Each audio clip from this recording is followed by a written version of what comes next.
FCRA നിയമങ്ങൾ അതിൽ വലിയ ചേഞ്ചസ് സെൻട്രൽ ഗവൺമെൻറ് വരുത്തി.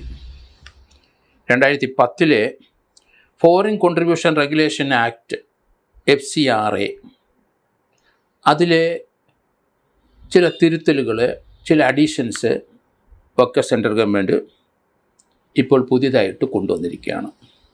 2011 വിദേശ സംഭാവന നിയന്ത്രണ നിയമ ഭേദഗതി ചെയ്ത ആഭ്യന്തരമന്ത്രി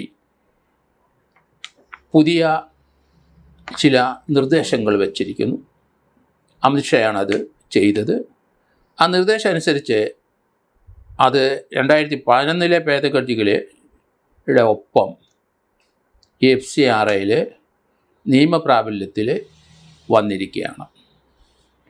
അതൊന്ന് പരിശോധിച്ചാൽ മതപരിവർത്തന നിയന്ത്രണം ഏർപ്പെടുത്തി FCRAയിൽ. കാരണം അതിന് വിദേശ സഹായങ്ങൾ എന്തെങ്കിലുമൊക്കെ ലഭിക്കുന്നുണ്ടെങ്കിൽ അത് നിയമവിരുദ്ധമാണ്.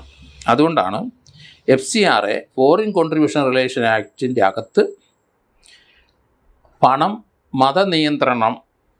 മതപരിവർത്തന നിയന്ത്രണത്തിന് അല്ലെങ്കിൽ മതപരിവർത്തനത്തിന് വേണ്ടി ആരെങ്കിലും ഉപയോഗിച്ചിട്ടുണ്ടെങ്കിൽ അതിലൊരു നിയന്ത്രണം കൊണ്ടുവന്നിരിക്കുന്നു ഈ പുതിയ ആക്റ്റിൽ. രാഷ്ട്രീയ ആവിഷ്കാരങ്ങൾക്കും ഇപ്പോൾ നിയന്ത്രണം വന്നിരിക്കുന്നു. അതിൽ വിദേശ ഫണ്ടുകൾ വന്നിട്ടുണ്ടെങ്കിൽ അത് വയലേഷനാണ്. ഇപ്പോൾ പാറ്റയുടെ ഇന്ത്യയിലെ ദീപക് അതിൻ്റെ നേതൃത്വം ഏറ്റെടുത്ത് പാറ്റ ഇന്ത്യയിൽ പല സ്ഥലത്തും ഇപ്പം അവർ രാജ്യത്തിനെതിരായിട്ടോ അല്ലെങ്കിൽ രാജ്യത്തിലെ അഴിമതിക്കെതിരായിട്ടോ അവരിപ്പം മുദ്രാവാക്യം വിളിച്ച് പ്രകടനം നടത്തുന്നത് നമ്മൾ കണ്ടു. അതിന് വിദേശ ഫണ്ടുകൾ എന്തെങ്കിലും വന്നിട്ടുണ്ടെങ്കിൽ നിയന്ത്രണമാവും പുതിയ നിയമം അനുസരിച്ച്. മറ്റൊന്ന്, മാധ്യമപ്രവർത്തകരെയും ഈ നിയന്ത്രണത്തിൻ്റെ കീഴിൽ കൊണ്ടുവന്നിരിക്കുകയാണ്. പല മാധ്യമപ്രവർത്തകരും ധാരാളം പുസ്തകങ്ങൾ എഴുതുന്ന നമുക്കറിയാം. മാധ്യമപ്രവർത്തനം പല പല ചാനലുകളും അതുപോലെ പത്രങ്ങളും ബുക്കുകളും. അതിന് ഏതെങ്കിലും തരത്തിൽ വിദേശത്തു നിന്ന് ഫണ്ട് വന്നാൽ അത് FCRA നിയമലംഘനം തന്നെ. അതുപോലെ സാമൂഹ്യ മാധ്യമങ്ങൾ പ്രവർത്തനം എന്ന് പറഞ്ഞാൽ സോഷ്യൽ മീഡിയയിൽ അതിര് കടന്നുള്ള പ്രവർത്തനങ്ങൾ, അതിന് രാജ്യത്തിനെതിരായിട്ടോ അല്ലെങ്കിൽ ഏതെങ്കിലും രാജ്യത്തിലെ ഏതെങ്കിലും സംഘടനയ്ക്കോ ഏതെങ്കിലും രാഷ്ട്രീയ പാർട്ടിക്കോ എതിരായിട്ട് വിദേശ ഫണ്ടുകൾ സ്വീകരിച്ച് ഉള്ള സാമൂഹ്യ മാധ്യമങ്ങൾ ആ രീതിയിൽ പ്രവർത്തിച്ചിട്ടുണ്ടെങ്കിലും അതും ഈ FCRAയുടെ പരിധിയിൽ വന്നിരിക്കുന്നു. ഈ പുതിയ നിയമങ്ങൾ ഇപ്പം അടുത്ത ദിവസമാണ് അത് പ്രാബല്യത്തിൽ വന്നിരിക്കുന്നത്. ഈ സന്ദർഭത്തിൽ തന്നെയാണ് അമേരിക്കയിലെ US secretary of state Marco Rubio 4 ദിവസ സന്ദർശനത്തിന് ഇന്ത്യയിൽ വന്നു. അദ്ദേഹം നേരെ പോയത് കൽക്കട്ടയിലാണ്. അവിടെ മിഷണറീസ് ഓഫ് ചാരിറ്റി വിദേശ ഫണ്ട് ധാരാളം സ്വീകരിക്കുന്ന മദർ തെരേസയുടെ അവിടെ വന്ന് അമേരിക്കൻ US-ൻ്റെ സ്റ്റേറ്റ് സെക്രട്ടറി മാർക്കോ ഭാര്യ സമേതം ജനറ്റ് റൂബിനുമായി 4 ദിവസ സന്ദർശനത്തിന് ഇന്ത്യയിൽ ഇറങ്ങിയത് കൽക്കട്ടയിലാണ്. നേരെ മദർ തെരേസയുടെ അവിടെ വന്ന് 6:50 വെളുപ്പിന് പുഷ്പചക്രം അർപ്പിച്ച് 1 മണിക്കൂർ അവിടെ പ്രാർത്ഥിച്ചിട്ടാണ് പോയത്. വിദേശത്ത് നിന്ന് ധാരാളം ഫണ്ടുകൾ വന്ന് ഇന്ത്യയുടെ സാമൂഹിക രംഗത്ത് പ്രവർത്തിച്ച മദർ തെരേസ അവർക്കും ഇനി ആ വിദേശ ഫണ്ടുകൾ ഉപയോഗിക്കാൻ കഴിയില്ല. എന്തായാലും ആ വിസിറ്റ് കൃത്യസമയത്ത് വന്നത് FCRAയുടെ നിയന്ത്രണം വന്ന ശേഷം തന്നെയാണ് വിദേശത്തെ അമേരിക്കൻ US സെക്രട്ടറി കൽക്കട്ട സന്ദർശനം നടത്തിയത്. ഒരു പ്രത്യേകതയാണ്. ഇപ്പോൾ ഈ നിയമത്തിൻ്റെ പരിധിയിൽ ധാരാളം കോൺട്രിബ്യൂഷൻസ് റെസ്ട്രിക്റ്റ് ചെയ്തിരിക്കുകയാണ്. അതുകൊണ്ടാണ് ഇന്ത്യയിലെ പല സാമൂഹ്യ പ്രവർത്തകരും പല സംഘടനകളും അതുപോലെ തന്നെ മെഡിക്കൽ രംഗങ്ങളിലും ചികിത്സാ രംഗത്തും അവരെ ചികിത്സിക്കുന്ന രംഗത്തുമൊക്കെ ധാരാളം വിദേശ ഫണ്ടുകൾ വന്ന് അത് നല്ല രീതിയിൽ പ്രവർത്തിക്കുന്ന വളരെയധികം സാമൂഹിക കൂട്ടായ്മകൾ ഇന്ത്യയിലുണ്ട്. അവിടെയൊക്കെ റെസ്ട്രിക്ഷനായി. നിലവിലുള്ള FCRA രജിസ്ട്രേഷൻ പുതുക്കാൻ ശ്രമിക്കുമ്പോൾ അത് NGOകളും അവരുടെ സാമൂഹ്യ മാധ്യമ അക്കൗണ്ടുകളും സോഷ്യൽ മീഡിയ അക്കൗണ്ടുകൾ, വെബ്സൈറ്റുകൾ, അവിടെല്ലാം എന്തൊക്കെയാണെന്ന് അവർ വെളിപ്പെടുത്തണം.